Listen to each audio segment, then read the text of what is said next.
Fala galera vascaína, Meilson Cunha passando aqui no finalzinho de noite dessa quarta-feira, dia 27 de julho de 2022, para falarmos um pouquinho aqui rapidinho, né, basicamente dessa notícia de agora à noite, né, que houve lá a reunião do Conselho Deliberativo do Clube Regatas Vasco da Gama, que estava lá a proposta, né, da SAF, na verdade, né, para ser encaminhada para votação da Assembleia Geral Extraordinária, né, para ver se o Conselho aprovava para que os sócios do Vasco votem e aprovem a SAF do Vasco da Gama. Basicamente a SAF já está aprovada, obviamente, se os sócios vão aprovar a proposta da 777. E aí na noite de hoje o Conselho se reuniu e aí por uma votação esmagadora, 181 votos a favor, 7 abstenções e 1 voto contra. Então foi aprovado e o presidente lá do conselho já, inclusive já tomou conhecimento, né, através do Otto de Carvalho, de que vai ser marcado essa AGE, na verdade, para o dia 7 de agosto, ou seja, domingo agora, o outro domingo, que precisa respeitar um prazo aí de 10 dias, e aí amanhã, inclusive, já foi anunciado que ele vai marcar essa AGE para o dia 7 de agosto, domingo esse, próximo domingo, para que aí sim, o sócio do Vasco possa definir e realmente concretizar ou não a proposta da 777. Isso posto, né, a gente aqui do canal, a gente aqui não tem partido, não tem, sabe, lado A, lado B, a gente aqui é Vasco. Então, assim, não tem realmente outra saída. A gente até, eu estava, mediante o que aconteceu hoje à noite, assisti um pouco live, alguns conselheiros falando, uns demonstrando preocupação, outros, né, aquelas falácias que a gente já conhece. E eu fiquei imaginando como é que esse tempo todo, né, durante anos e anos e anos ali, essas mesmas pessoas sempre estiveram ali no Vasco. E a gente observa o seguinte, que é muito triste por sinal, o que é que acontece ali? É, na verdade, uma grande briga política que acontece. Então até a turma, né, dos candidatos derrotados, podemos dizer assim, que aí se unem para ficar contra a pessoa que se elegeu e a pessoa que está no poder atual. Então existe tudo isso nos bastidores do Vasco, desde que o mundo é mundo, isso é a coisa até convencional e que acontece naturalmente, mas no Vasco a gente sabe que é bem pior, a coisa é bem mais por baixo, né? Cheio de meandros, cheio de coisas assim realmente obscuras ali dentro do Clube Regatas Vasco da Gama. Então a gente fica triste, né, com toda essa situação, porque assim, eu acho que qualquer vascaíno, obviamente, que não queria, né, chegar numa situação dessa. A gente não queria que o Vasco estivesse tendo que vender o seu futebol, né, para uma empresa para que tirem a corda do pescoço, né, do Vasco. Obviamente que não, a gente queria realmente que o clube, e tinha estrutura para isso, o clube tem pujança, o clube tem tamanho, o clube tem um principal, que é a sua torcida, né? Eu acho que é uma das mais engajadas do mundo é a torcida do Vasco, ou seja, tem um potencial enorme para hoje ser uma grande potência do futebol nacional, sul-americano e até internacional, porque tem pujança para isso. Mas infelizmente as pessoas que por lá passaram só fizeram foi denegrir a imagem do Vasco, só fizeram foi depredar o patrimônio do Vasco, só fizeram foi sucatear o Vasco da Gama de todas as formas, administrativamente, financeiramente. A gente sabe do caos.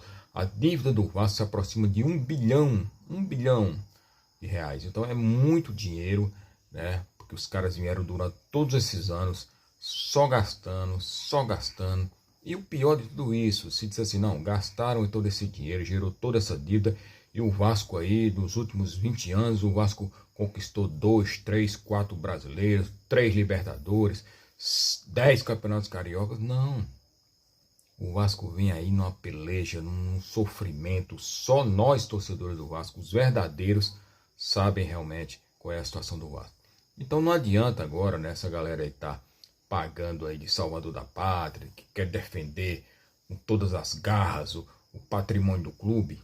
Me desculpem, mas eu não acredito.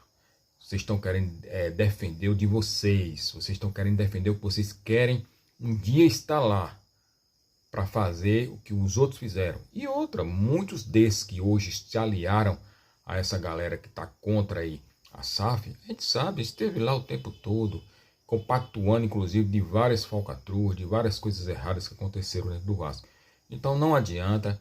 Infelizmente, essa é a triste realidade. Eu digo isso, inclusive, com muito pesar, porque eu não gostaria realmente que a situação do Vasco chegasse a esse ponto, mas chegou e não tem jeito. A única saída para que o Vasco realmente possa voltar a ser Vasco, possa voltar a ser um protagonista das competições, é a SAF. Se vai dar certo, não sei. Não tenho essa garantia. Eu tenho os meus receios também, né, porque é tudo muito novo e a gente realmente não sabe como é que vai do desandar disso aí, né? Como é que vai caminhar essa questão da empresa, uma série de coisas, mas uma coisa é certa, né?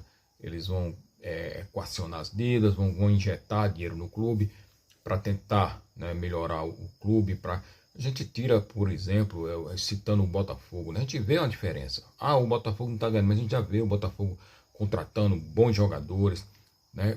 Se o Botafogo não fosse SAF, o Botafogo estaria contratando? Não, o Botafogo estaria lá na última colocação do Campeonato Brasileiro, ou seja, teria subido, né, do ano passado para esse ano e provavelmente cairia novamente. E agora não, o Botafogo agora já se mostra, né, com poder aquisitivo melhor e contratando jogadores. Então tem esse cenário. Vamos ver se esse pessoal da empresa realmente vai conseguir, né, fazer o que estão prometendo. Não temos outra saída, essa é a grande verdade. Só nos resta torcer. Uma coisa é certa, pior do que está, não tem como ficar. Não tem. Porque se, por exemplo, um acaso não aprova essa SAF, um exemplo, se não fosse aprovado nenhum modelo de SAF e o Vasco continuasse a sair, como é que ia resolver a situação do Vasco? Com as falsas promessas dos falsos profetas? Eu não acredito. Passou, né, agora da questão do Conselho Deliberativo, tem agora os sócios que vão votar provavelmente no dia 7, se não houver mais nenhuma judicialização, que é muito pouco provável, deve haver sim, mas eu acredito que mesmo havendo, eu acho que não tem muita coisa substancial para poder impedir, por exemplo, que haja essa votação, só se for um fato novo que realmente ainda não aconteceu. E aí os sócios provavelmente, né, deverão aprovar a proposta da 777 e aí teremos um novo Vasco, não esse ano, mas provavelmente o ano que vem, com novos caminhos, novos horizontes, para nós torcedores, realmente respirarmos, para que nós torcedores possamos ter pelo menos almejar um futuro melhor para o Clube Regatas Vasco da Gama, tá bom? Amanhã tem jogo do Vasco, né? 19 horas, na Colina Histórica. O Vasco vai pegar o CRB e a gente vai estar aqui no pós-jogo, tá? Por volta de 21 horas, mais ou menos, para a gente, se Deus quiser, estar aqui falando de uma grande vitória do Clube Regatas Vasco da Gama. Amanhã ainda tem um pré-jogo, tá? Vai ser um pré-jogo gravado, por questão do horário. Nós teremos um pré-jogo aqui no canal. Assine as notificações aqui para que vocês sejam notificados quando a gente subir algum vídeo. Esse, por exemplo, estaremos subindo por volta das 17 horas, com pré-jogo, com algumas informações, por exemplo, do nosso adversário. E depois voltaremos aqui no pós-jogo a partir das 21 horas, tá bom? Um grande abraço a todos. Saudações vascaínas.